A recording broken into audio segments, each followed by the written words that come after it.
First, I'm going to discuss two program outcomes that were met through this portfolio project. The first one is adapt essential communication skills to interact effectively with supervisors, peers, and the public in various human and social settings. In this portfolio project, I had to work on essential questions with my classmates to get their feedback about how I was doing my project, how I was researching it. I also had to get feedback from my supervisor, who in this case would be my Instructor Lewis, on how I was doing each week on my different submissions. Another program outcome that I felt was met was,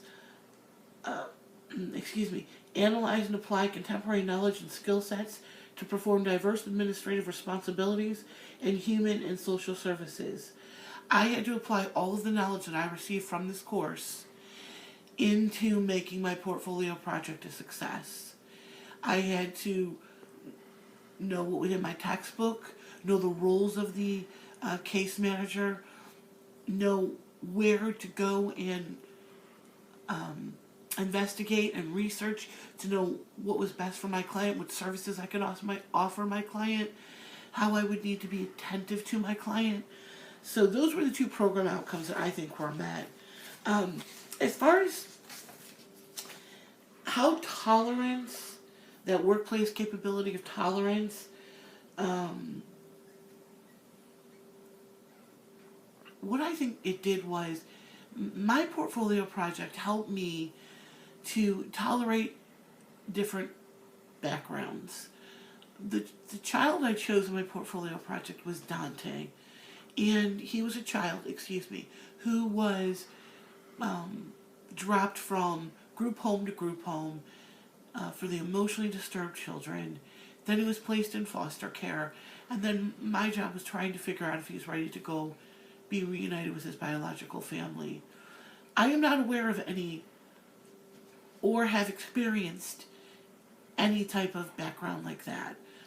So this was new to me, to try to figure out what happened to him in the group homes, what caused him to kind of go inside himself instead of having confidence to come outside himself. I also had to work on things to help him gain his confidence. I provided a service for him to get a big brother, which was a police officer, to help him, understand, what a positive role model is. Also, he had a very good foster father who was a positive role model. The thing with the foster father is he is also the disciplinarian, so we had to define the roles there. So tolerance was something that I learned in this portfolio project in the aspect of not being aware of this type of background.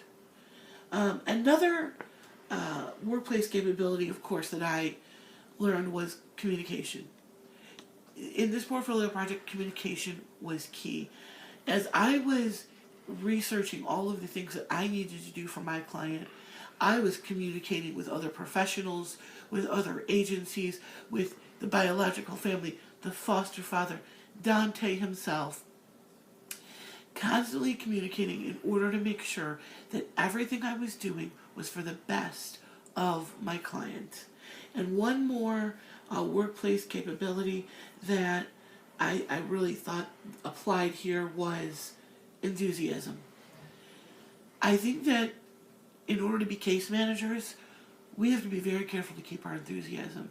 Because I noticed within this project that it would be easy to become discouraged because this young man had been through so much. He had been through things that other children haven't experienced. His foster father had a low income, so I knew he didn't get all the foods that he needed in order to be at the top of his health.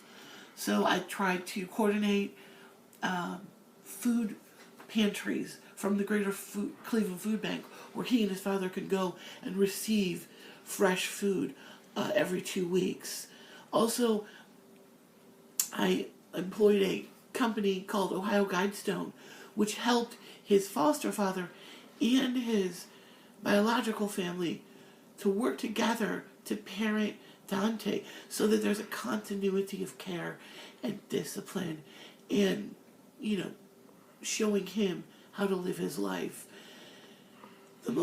I had to stay enthusiastic about the outcome for Dante, because even if he decided that he didn't want to or wasn't ready to live with his biological mother and sister, he still was going to be living with his foster father.